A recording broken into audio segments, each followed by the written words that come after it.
Assalamualaikum warahmatullahi wabarakatuh. Sahabat sehat, selamat bertemu lagi dengan Rumah Akreditasi. Rumah Akreditasi adalah rumah tempat kita belajar, bertanya, dan berdiskusi masalah akreditasi. Kali ini kita akan membahas tentang regulasi dan program PPI ya. Jadi ini merupakan standar 5 ya, titik 5.1 ya, tentang PPI ya. Tutorial ini akan dipandu oleh Dr. Yanto, Surveyor FKTP.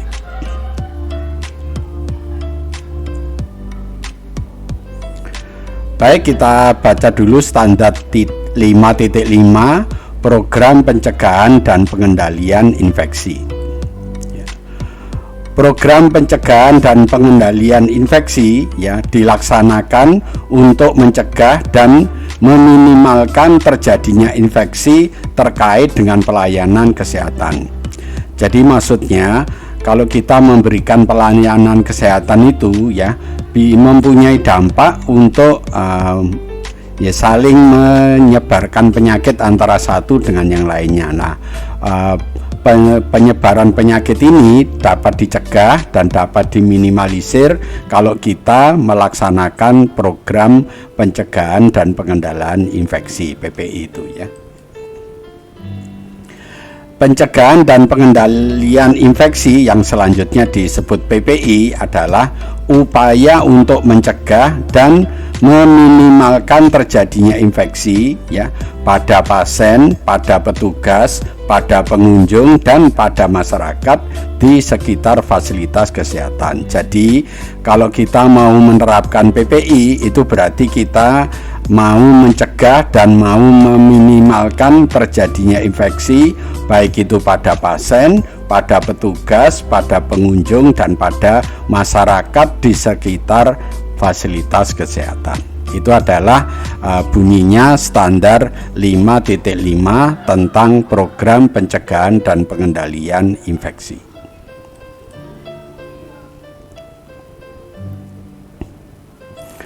Berikutnya mari kita pahami tentang kriteria 5.5.1 ya.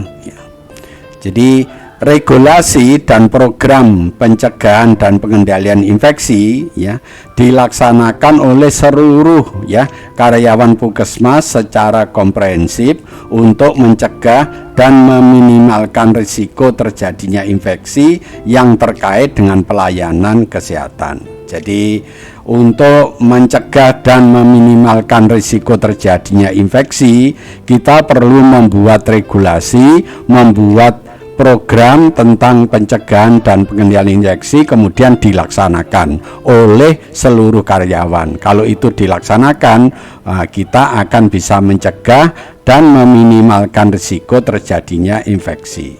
Itu adalah kriteria 5.5.1.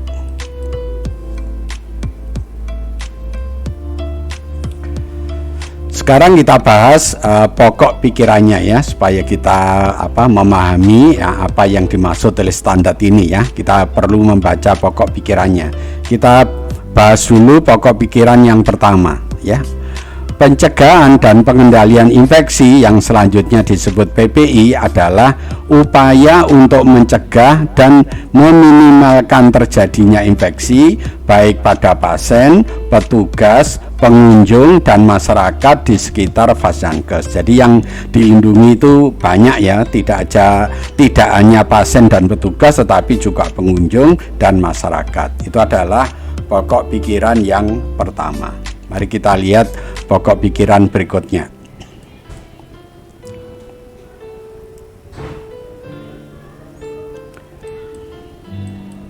Ya. Pokok pikiran yang kedua, tujuan PPI adalah meningkatkan kualitas pelayanan di fasilitas pelayanan kesehatan sehingga melindungi sumber daya manusia kesehatan, pasien, masyarakat dari penyakit infeksi yang terkait pelayanan kesehatan. Jadi kalau kita menerapkan program PPI itu berarti tujuan kita adalah meningkatkan kualitas pelayanan. Berarti mutu pelayanan kita akan meningkat karena baik pasien, ya petugas maupun masyarakat akan terlindung dari infeksi yang diakibatkan pelayanan kesehatan. Itu adalah pokok pikiran yang kedua.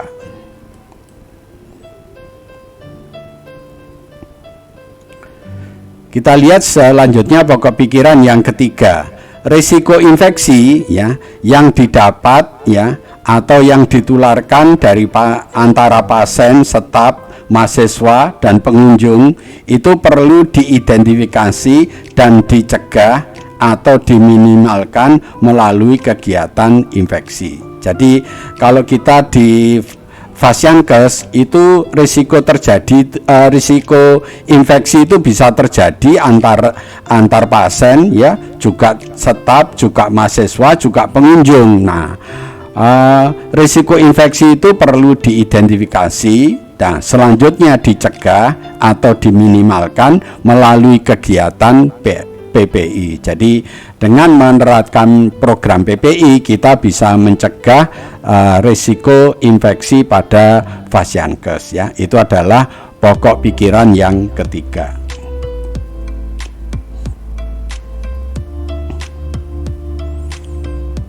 Kita lihat pokok pikiran berikutnya ya. Puskesmas perlu menyusun program PPI ya. Jadi untuk melaksanakan PPI kita harus menyusun program. Programnya itu apa saja? Nah, ini dibahas di sini. Yang pertama adalah program itu berisi tentang implementasi kewaspadaan isolasi, di mana kewaspadaan isolasi itu terdiri dari dua, yaitu kewaspadaan standar yang kalau di FKTK itu ada 9 dan kewaspadaan berdasarkan transmisi yang ada 3 ya, kontak, droplet dan airborne ya. Kemudian yang kedua, perlu dilakukan pendidikan dan pelatihan PPI ya. Baik itu berupa pelatihan atau lokakarya bagi petugas, pasien, keluarga, dan masyarakat. Jadi yang perlu diberi pendidikan dan pelatihan PPI itu tidak hanya petugas, tetapi juga pasiennya, juga keluarganya, dan juga masyarakat. Sehingga semuanya nanti mendukung tentang program PPI ini. Berikutnya yang C ini ya. Menyusun dan menerapkan bandel infeksi ya. Jadi bandel infeksi ini adalah bukti yang sahih tentang bagaimana cara mencegah suatu infeksi. Jadi pencegahan infeksi yang didasarkan pada bukti sahih yang telah dilaksanakan oleh orang-orang sebelumnya ya. Kemudian juga perlu dilakukan pemantauan ya atau monitoring terhadap pelaksanaan kewaspadaan isolasi. Jadi kewaspadaan isolasi ini pelaksananya perlu dimonitoring, dikerjakan dengan benar atau enggak ya, petugasnya patuh atau enggak, pasiennya patuh atau enggak, itu perlu dilakukan monitoring ya. Kemudian juga perlu dilakukan surveillance. Yang dimaksud surveillance adalah pengamatan ya, pengamatan terhadap suatu penyakit infeksi. Jadi maksudnya cara untuk mengamati ini adalah mencatat ya kejadian penyakit akibat infeksi. Kalau kejadiannya itu meningkat, lah itu berarti perlu diantisipasi. Nanti mengantisipasinya dengan suatu tool yang namanya IKRA ya. Nanti Bapak Ibu bisa belajar tentang IKRA ya. Kemudian berikutnya adalah penggunaan antibiotik yang bijak. Jadi antibiotik seperti Bapak Ibu ketahui ini adalah untuk mencegah infeksi. Tidak semua infeksi itu semuanya perlu dikasih antibiotik. Jadi yang perlu dikasih antibiotik adalah infeksi yang disebabkan oleh bakteri. Kalau bukan disebabkan bakteri berarti tidak perlu digunakan antibiotik. Makanya penggunaan antibiotik ini harus bijak ya. Ini juga perlu dilakukan pelaporan dan sesuai dengan peraturan perundang-undangan. Jadi ini adalah program-program PPI yang harus disusun ya. Ini adalah merupakan pokok pikiran yang keempat.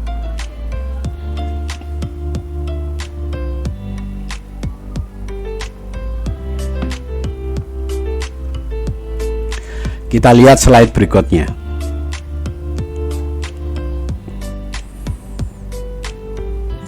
Ya, pokok pikiran berikutnya ya.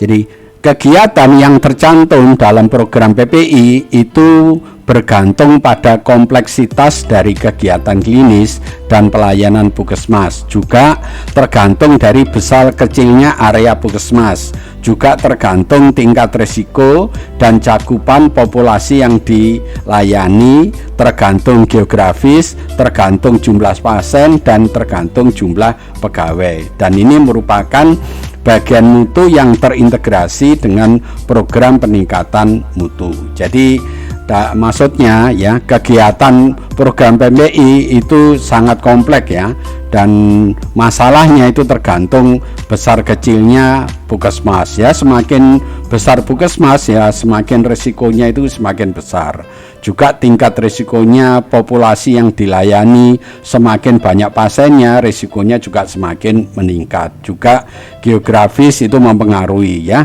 Di daerah yang kering dan di daerah yang banyak air itu juga pengaruhnya tidak sama. Jumlah pasiennya semakin banyak juga semakin mempengaruhi. Jumlah pegawai, kalau pegawainya makin banyak, pelayanannya makin lebih baik, lebih optimal nah. Dan jadi artinya dalam pelayanan program PPI ini sangat kompleks dan tergantung dari banyak faktor. Itu adalah pokok pikiran yang kelima.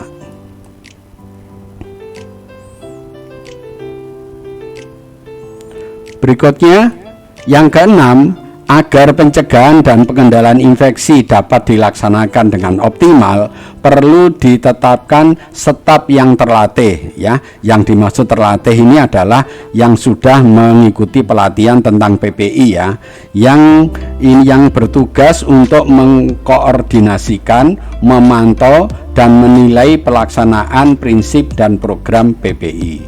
Jadi maksudnya agar pencegahan dan pengendalian infeksi ini dapat dilaksanakan dengan baik, perlu ditetapkan ya, perlu ditunjuk ya staf yang terlatih. Artinya staf yang sudah pernah dilatih PPI. Nah, yang nanti staf ini akan bertugas ya untuk mengkoordinasikan, memantau, memonitoring ya, menilai, mengevaluasi tentang prinsip dan program PPI. Ini adalah isi dari pokok pikiran PPI yang ke-6.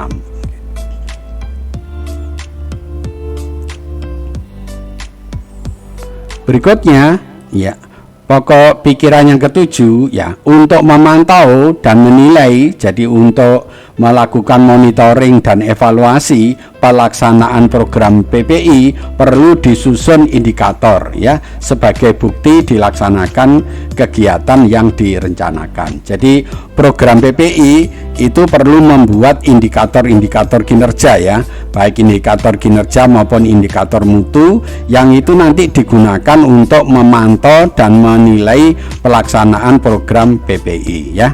Itu adalah pokok pikiran yang ke-7.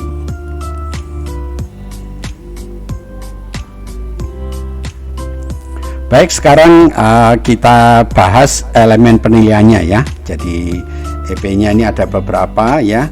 Nah, kita bahas satu persatu ya. Oke, yang pertama ya, Puskesmas ya menyusun rencana ya dan melaksanakan program PPI yang terdiri ya. Jadi rencana untuk melaksanakan program PPI ini ada beberapa persyaratan ya.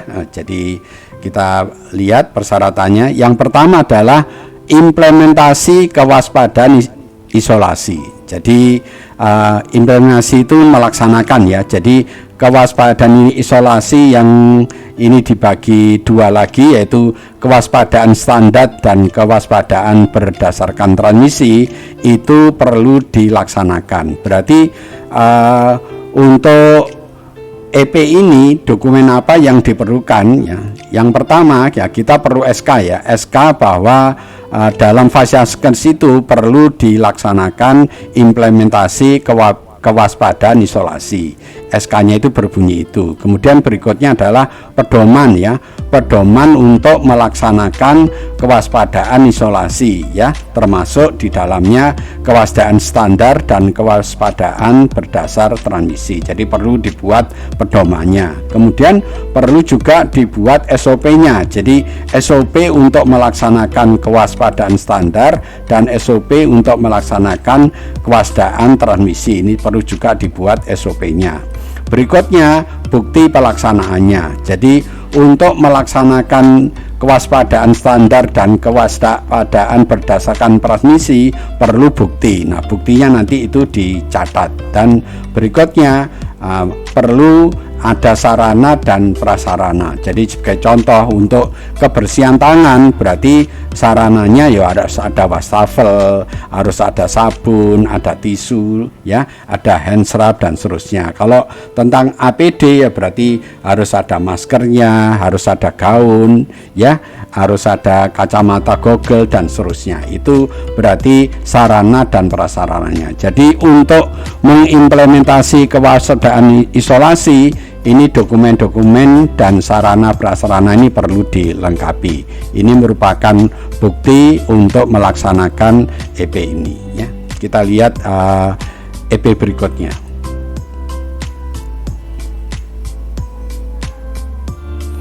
Berikutnya ya. Pendidikan dan pelatihan PPI ya dapat berupa pelatihan dan lokakarya baik petugas, pasien dan keluarga serta masyarakat. Nah, berarti dalam melaksanakan program PPI perlu dilaksanakan pendidikan dan pelatihan PPI. Ingat ya, pelatihannya ini juga banyak ya pada petugas, pada pasien, pada keluarga dan pada masyarakat. Nah, ini harus dibuktikan sendiri-sendiri. Nah, berarti dokumennya untuk mendukung kegiatan ini ya, EP ini apa aja? Kita lihat, kita perlu ada SK ya, SK yang menyatakan bahwa di Vasankes ini perlu diadakan pendidikan dan pelatihan PPI. Kemudian perlu ada KAK karena ini kegiatan, jadi perlu dibuat KAK, yaitu KAK tentang pendidikan dan pelatihan PPI ya.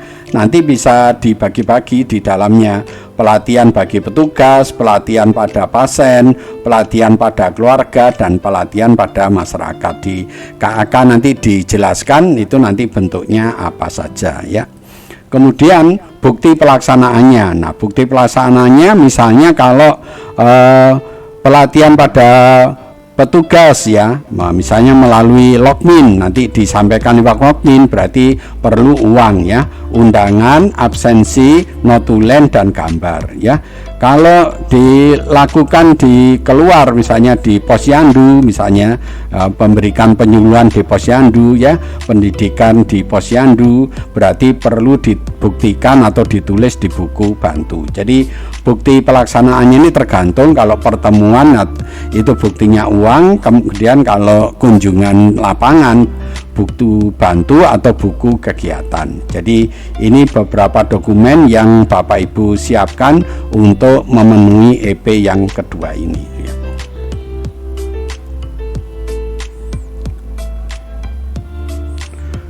Berikutnya yang ketiga ya, penyusunan dan penerapan bandel infeksi yang terkait pelayanan kesehatan. Jadi ada beberapa bandel infeksi yang Bapak Ibu harus buat, disusun dan diterapkan. Itu tergantung dari Vasankes Bapak Ibu. Misalnya bandel tentang infeksi saluran kencing ya, bandel tentang infeksi daerah operasi ya, bandel tentang imunisasi. Nah, makanya semuanya itu perlu Bapak Ibu siapkan dan disusun tergantung apa yang Bapak Ibu buat ya, kerjakan. Jadi untuk memenuhi EP ini dokumen yang perlu disiapkan satu SK ya.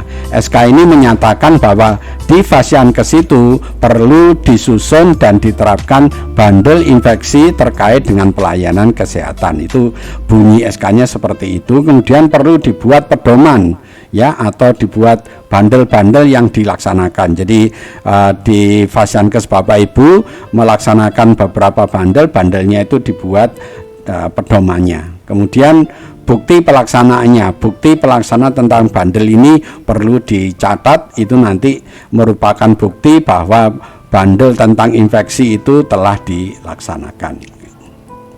Dan yang keempat adalah sarana dan prasarana, ya. Untuk melaksanakan bandel itu juga perlu sarana dan prasarana. Misalnya untuk infeksi darah operasi berarti ya perlu handscoon, perlu untuk sarana untuk cuci tangan, ya. Jadi itu semuanya perlu dilengkapi, ya, perlu gaun, perlu penutup kepala dan seterusnya, ya. Jadi ini dokumen-dokumen yang Bapak Ibu perlu siapkan untuk memenuhi EP yang ketiga ini, ya.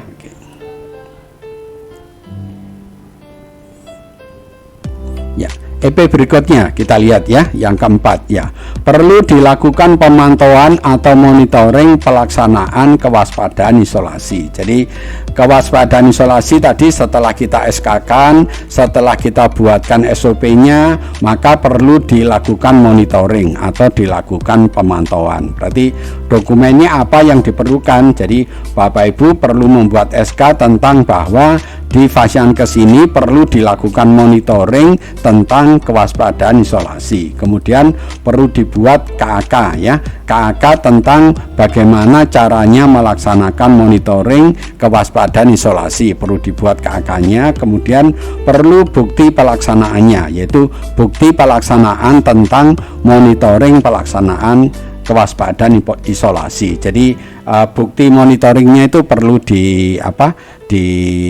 didokumentasikan, ya, ditulis, ya. Jadi kalau melakukan monitoring kan membawa checklist. Jadi checklistnya itu di print, kemudian diisi, kemudian setelah itu dianalisis, ya, kemudian sampai ketemu RTL. Nanti ini menjadi bukti pelaksanaannya, ya. Itu untuk memenuhi EP tentang pemantauan atau monitoring pelaksanaan kewaspadaan isolasi, ya. Ya, berikutnya, EP berikutnya yang kelima, ya, perlu dilakukan surveillance penyakit infeksi, ya, terkait pelayanan kesehatan. Jadi di Fasiankes itu perlu dilakukan surveillance, ya, surveillance tentang penyakit infeksinya. Penyakit infeksi yang perlu diamati di surveillance itu ya tergantung Fasiankesnya, ya. Jadi misalnya itu abses gigi, plebitis. Kalau Bapak Ibu melaksanakan infus, maka risikonya bisa terjadi plebitis. Juga adanya infeksi daerah operasi kalau Bapak Ibu melakukan operasi minor. Kemudian juga infeksi saluran kencing kalau Bapak Ibu melakukan pemasangan kateter. Jadi tergantung nanti penyakitnya ada berapa, itu tergantung dari pelayanan yang diberikan di Fasiankes Bapak Ibu sekalian. Jadi nanti dokumennya apa yang perlu dicukupi di sini. Jadi yang pertama perlu dibuatkan SK, yaitu SK yang menyatakan bahwa di Fasiankes itu perlu dilakukan surveillance penyakit infeksi, ya, yang berhubungan dengan pelayanan kesehatan, ya. Jadi perlu dibuatkan SK-nya.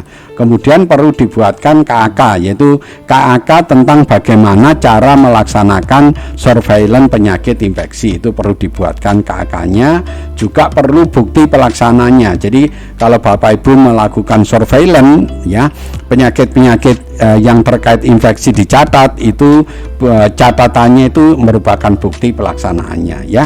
Kemudian kalau ada salah satu dari penyakit infeksi itu meningkat, berarti perlu ditindaklanjuti, ya, perlu dilakukan IKRA. Nanti bagaimana cara melaksanakan IKRA, ya, kami setelah membuatkan videonya, silahkan Bapak Ibu menonton videonya agar nanti paham tentang bagaimana cara melaksanakan IKRA, ya.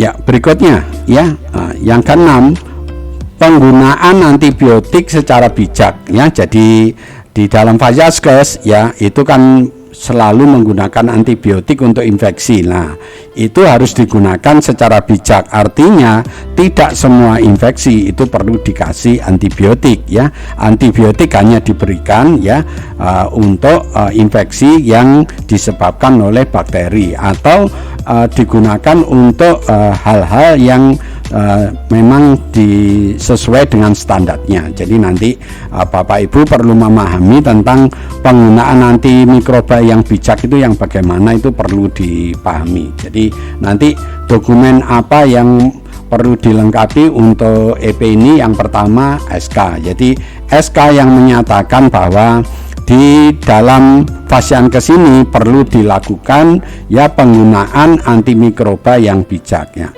Ya, SK ini nanti diantara yang mulai 1 sampai 6 nanti dijadikan 1 juga boleh, enggak apa-apa. 1 SK untuk semua ini ya. Jadi SK-SK ini nanti dibuat 1 aja juga boleh. Kemudian dibuat pedoman, yaitu pedoman untuk penggunaan antimikroba yang bijak itu yang bagaimana, itu perlu dibuat pedomannya. Kemudian bukti pelaksanaannya. Jadi bukti pelaksanaannya, apakah penggunaan antibiotik ini sudah dilaksanakan dengan baik, perlu ada buktinya. Nah, jadi nanti perlu juga dilakukan monitoring untuk dilihat apakah resep-resep yang ditulis oleh dokter itu apakah penggunaan antibiotiknya sudah bijak atau belum. Itu perlu dikontrol, perlu dicek ya. Itu yang merupakan bukti pelaksanaannya ya. Kemudian EP berikutnya ya. Jadi yang kedua, yang B ini dilakukan pemantauan, evaluasi, tindak lanjut dan pelaporan terhadap pelaksanaan program PPI. Jadi program-program PPI yang nomor 1 sampai 6 ya tadi ya, itu perlu dipantau, perlu dimonitoring ya. Dan juga perlu dievaluasi ya, baik monitoring maupun evaluasi, ada rencana tindak lanjut, perlu ditindaklanjuti dan perlu dilaporkan ya. Dalam hal pelaporan ada 3 yang Bapak Ibu perlu pahami, yaitu laporannya itu menggunakan format yang sudah ditentukan, harus diisi lengkap, harus dilaporkan tepat waktu, jadi tidak boleh terlambat, dan data yang ditulis dalam laporan itu harus sesuai dengan kenyataan. Itu adalah 3 hal yang berhubungan dengan pelaporan supaya Bapak Ibu mengetahui. Nah, untuk elemen ini, untuk EP ini, dokumen apa yang diperlukan ya? Jadi pertama dibuatkan KAK, yaitu KAK tentang caranya memantau, KAK tentang caranya evaluasi, caranya menindaklanjuti, dan caranya pelaporan. Ini dijadikan 1 juga boleh. Nanti kalau dijadikan 1 banyak kegiatan namanya kerangka ajuan program ya. Jadi kerangka ajuan program PPI kalau dijadikan 1. Tapi kalau sendiri-sendiri itu namanya KAK. Jadi KAK pemantauan, KAK evaluasi, KAK tindak lanjut, KAK pelaporan. Tapi kalau dijadikan 1 namanya bukan KAK tapi kerangka ajuan program, KAP ya. Jadi terserah Bapak Ibu mau sendiri-sendiri atau dijadikan 1, terserah ya. Kemudian perlu dibuat SOP ya, masing-masing ini SOP pemantauan, SOP evaluasi, SOP tindak lanjut, dan SOP pelaporan ya. Kemudian bukti pemantauannya ya. Jadi kalau dilakukan monitoring buktinya harus ada, kalau dilakukan evaluasi buktinya juga ada, kalau dilakukan tindak lanjut buktinya harus ada, dan kalau di laporan bukti pelaporannya. Jadi ini adalah dokumen-dokumen yang Bapak Ibu harus siapkan untuk melengkapi EP yang B ini ya, yaitu dilakukan pemantauan, evaluasi, tindak lanjut, dan pelaporan. Oke.